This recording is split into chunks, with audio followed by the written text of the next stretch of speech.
13.9 topic is applications of electrostatics. जो हमने electrostatic पढ़ा, जो कि ब्रांच ऑफ फिजिक्स थी हमारे पास, जो कि किस पर्पस के लिए यूज, जो कि हमारे पास डेफिनेशन में हमने ये पढ़ा था कि चार्जेस एट रेस्ट, उसकी स्टडी को हम इलेक्ट्रोस्टैटिक्स कहते थे। तो इसकी एप्लीकेशंस का मतलब ये है कि ये कहाँ कहाँ पे जो है यूज होते हैं। तो इसकी सबसे पहली जो एप्लीकेशन है वो इलेक्ट्रोस्टैटिक एयर क्लीनर है। जैसा कि इसका नाम से ही जाहिर है कि एयर क्लीनर, यानी कि इसमें से हमने एयर को जो है वो क्लीन करना है, यानी कि क्लीन मतलब साफ करना है। ठीक है।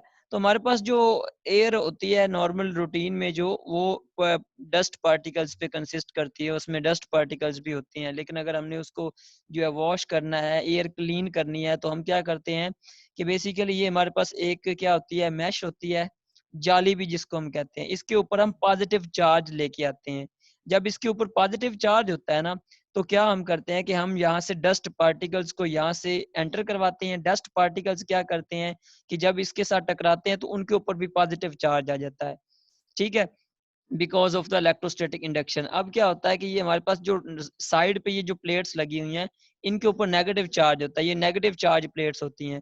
तो होता क्या है कि हमारे पास जो पॉजिटिव चार्ज है वो अट्रैक्ट हो जाता है टुवर्ड्स द नेगेटिव, और यहाँ पे इनके साथ सस्पेंड हो जाता है। और बाकी की जो एयर होती है वो, यानी कि जो क्लीन एयर होती है, वो यहाँ से आउटलेट से बाहर चली जाती है। इसको मैं रीड करता हूँ और आपको ये जो मैंने बताया है आपको समझ आ जाएगा। ये इनलेट है, इसकी फिगर में आपको थोड़ी सी क्लियर कर दूं, ये इनलेट है, यानी यहाँ से हम डस्ट पार्टिकल को एंटर कर रहे हैं। अब देखें, an electrostatic air cleaner is used in homes to relieve the discomfort of allergy suffer. जो हमारे पास एलर्जी होती है, हमें सफर होती है, डिस्कम्फोर्ट मतलब बेसुकूनी होती है हवा, यानी कि जो एयर जो हमारे पास जो होती है जिसमें डस्ट पार्टिकल्स होते हैं, उसको क्लीन करने के लिए यूज होती है। Air mixed with dust and pollen enters the device across a positively charge mesh. वो कह रहा है कि जो हमारे पास एयर मिक्स्ड होती है with the dust particles and the pollen, मतलब ये कि जस्ट जो इसमें से माइस्ट या डस्ट पार्टिकल्स होते हैं, उनको हम जो एयर को इसमें से इनलेट से क्या करते हैं, एंटर कर देते हैं। The air borne particles become positively charge when they make contact with mesh. वो कहता है कि जैसे ये पार्टिकल्स, एयर के डस्ट पार्टिकल्स टकराते हैं मैश के साथ, तो ये भी पॉजिटिव चार्ज हो जाते हैं। Then they pass through a second negatively charge mesh. फिर ये नेगेटिव चार्ज, ये जो मैश नेगेटिव चार्ज है, यहाँ से गुजरती हैं।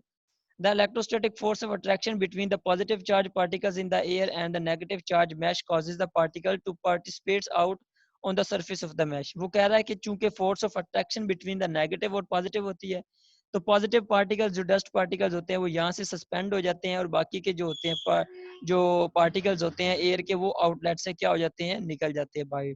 Through this process we can remove a very high percentage of contaminants. Contaminants का मतलब यही होता है कि जो आलूदा जो हमारे पास होती है air from the air streams. वो कह रहा है कि एयर की लेयर्स के साथ, स्ट्रीम के साथ जो कंटेमिनेंट्स होते हैं, जो कि यानी कि उसके साथ डस्ट पार्टिकल्स होते हैं, उनको हम क्लीन कर सकते हैं। नेक्स्ट इसकी एप्लीकेशन है इलेक्ट्रोस्टैटिक पाउडर पेंटिंग। इसके नाम से ही जाहिर है कि हमने इसके ऊपर पेंटिंग करनी है, पाउडर पेंटिंग इलेक्ट्रोस्टैटिक के फिनोमेना के थ्रू। कैसे, देखें, लेट्स सपोज कि हमारे पास कोई भी गाड़ी है, इसको हमने क्या करना है, हमने चार्ज दे देना है इसको। लेट्स सपोज हमने नेगेटिव चार्ज दे दिया। ठीक है, वो कैसे देते होते हैं, वो हम इंडक्शन के थ्रू भी दे सकते हैं, कंडक्शन के थ्रू भी दे सकते हैं। हमने पढ़ा कि चार्ज, हमने जैसा कि अर्लियर लेक्चर्स में, जो प्रीवियस लेक्चर में स्टार्ट में पढ़ा था कि हम चार्ज का जो सबसे बड़ा जो सोर्स है वो रब करना है, यानी कि रगड़ कर प्रोड्यूस करना, या फिर उसके अंदर फ्रिक्शन लाना। तो हम इसको पहले नेगेटिव चार्ज दे देते हैं, फिर क्या करते हैं, इसके ऊपर जो स्प्रे करते हैं पेंटिंग का, उसमें हम जो चार्ज लाते हैं वो पॉजिटिव होता है, क्योंकि स्प्रे जब इसके जो नोजल से जब टकराता है तो इसमें से जो चार्ज निकलता है वो पॉजिटिव होता है। अब देखिए, इसमें से पॉजिटिव चार्ज आ रहा है जो स्प्रे में है, और यानी पेंटिंग में जो, और जो इसके ऊपर कार के ऊपर हमने किया हुआ है वो नेगेटिव है। तो पॉजिटिव नेगेटिव को स्टिक कर लेगा, अट्रैक्ट कर लेगा। ऑपोजिट चार्जेस हैं तो वो एक दूसरे को अट्रैक्ट करते हैं, तो ये इसके ऊपर स्टिक हो जाएगा। और ये जो हमारे पास पॉजिटिव चार्ज है, इसको हम यूनिफॉर्मली, यानी कि यूनिफॉर्म का मतलब है कि इक्वली इसके ऊपर टोटली जो है यूनिफॉर्मली इसके ऊपर स्प्रे कर देते हैं, और ये हमारे पास कार की पेंटिंग इस तरह यूनिफॉर्म हो जाती है। इसको मैं रीड करता हूं तो आपको समझ आ जाएगी। देखें, automobiles manufacturers use static electricity to paint a new cars. वो कह रहा है कि जो ऑटोमोबाइल मैन्युफैक्चरर, जो कि गाड़ियां बनाने वाले होते हैं, वो स्टैटिक इलेक्ट्रिसिटी को यूज करके पेंटिंग करते हैं। कैसे, the body of a car is charge, पहले वो कह रहा है कि चार्ज जो है गाड़ी की बॉडी को चार्ज कर लिया जाता है, and then the paint is given the opposite charge by the charging the nozzle of the sprayer. वो कह रहा है उसके बाद हम ऑपोजिट चार्ज जो है स्प्रे के थ्रू इसको प्रोवाइड करते हैं। Due to mutual repulsion charge particles become out of the nozzle from a fine mist, and वो कह रहा है कि इसमें से जो रिपल्शन होती है पॉजिटिव चार्जेस की, उसकी वजह से यहाँ से चार्ज निकलते हैं और टुवर्ड्स कहाँ पे मूव करते हैं, नेगेटिव चार्ज की तरफ, and evenly distributed on the surface of the object. इस सरफेस के ऊपर जो है वो उसके ऊपर डिस्ट्रीब्यूट होना शुरू हो जाते हैं। The charge paint particles are attach to the car and stick to the body just like a charge balloon stick to a wall.